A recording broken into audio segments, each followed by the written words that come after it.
ए टूरी सुनना हो काहे चलना हो आमाटोला के बाजार। नहीं जाऊंगा और घर में काम होता है। चलना नोनी तोला गाड़ी मोटर में बैठार के ले जाऊँ।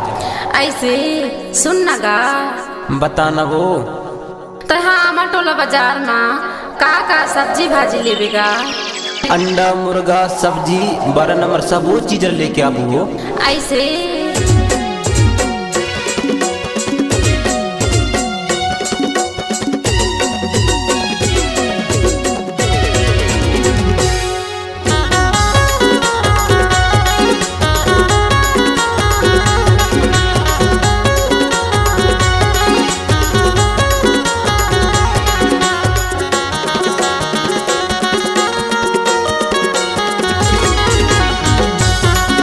बाजार जाबो आमाटोला के अंडा मुर्गा लाबुना।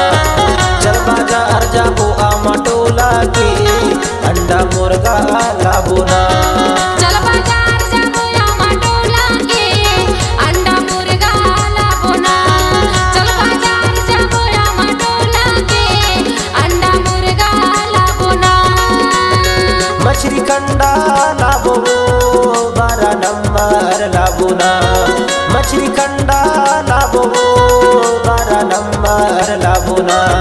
चल बाजार जाबो आमाटोला के अंडा मुर्गा लाबुना। चल बाजार जाबो आमाटोला के अंडा मुर्गा लाबुना।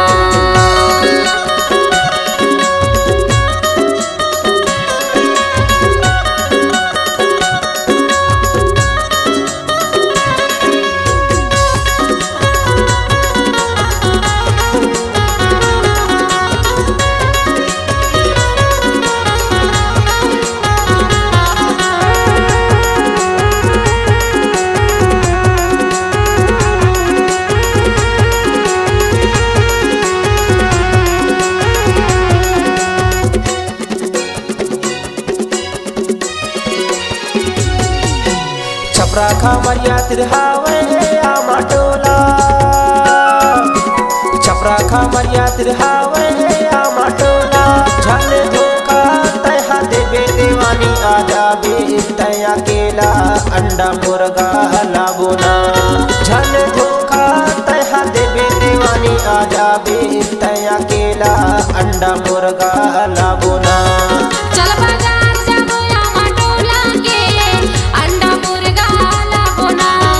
चल बाजार जाबो आमाटोला के अंडा मुर्गा लाबुना।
जाबो आमाटोला के अंडा मुर्गा लाबुना।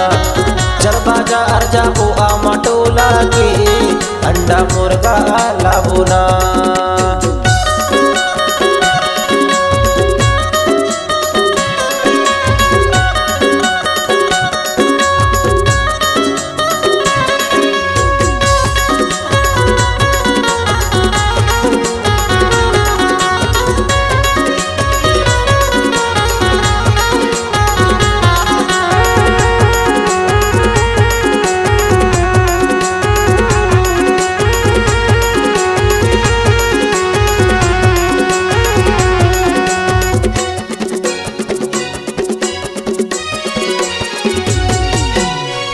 खावा मुर्ग जाना तहरा मन भर खावा रुक जाना तहरा करमा नहीं की सुआ गाबो दरिया गवा मोरे साथ अंडा मुर्गा लाबोना करमा नहीं की सुआ गाबो दरिया गवा मोरे साथ अंडा मुर्गा लाबोना चल बाजार जाबो आमा टोला के अंडा मुर्गा लाबोना चल बाजार जाबो आमा टोला के अंडा मुर्गा लाबोना मछली कंडा लाबो 12 नंबर लाबोना मछली कंडा लाबो 12 नंबर लाबोना चल बाजार जाबो आमा टोला के अंडा मुर्गा लाबोना चल बाजार जाबो आमा टोला के अंडा मुर्गा लाबोना चल बाजार जाबो आमा टोला के अंडा मुर्गा लाबोना चल बाजार जाबो आमा टोला के अंडा मुर्गा लाबोना चल बाजार जाबो आमा टोला के अंडा मुर्गा लाबोना चल बाजार जाबो आमा टोला के अंडा मुर्गा लाबोना। छत्तीसगढ़ी लोक कला मंच बहे नर्मदा धार सकरी टोला थाना शाहपुर जिला डिंडौरी मध्य प्रदेश की अनुपम प्रस्तुति गायक अंतु सिंगराम गायिका कीर्ति नंदा संगीतकार तुलसी नंदा नंदा म्यूजिक स्टूडियो छपरा एवं निर्देशक देव सिंह कुंजाम ग्राम पहरुआ थाना शाहपुरा जिला डिंडौरी मध्य प्रदेश। कार्यक्रम हेतु संपर्क करें। संपर्क नंबर 90 98 68 60 54 एवं 89 59 28 40 75।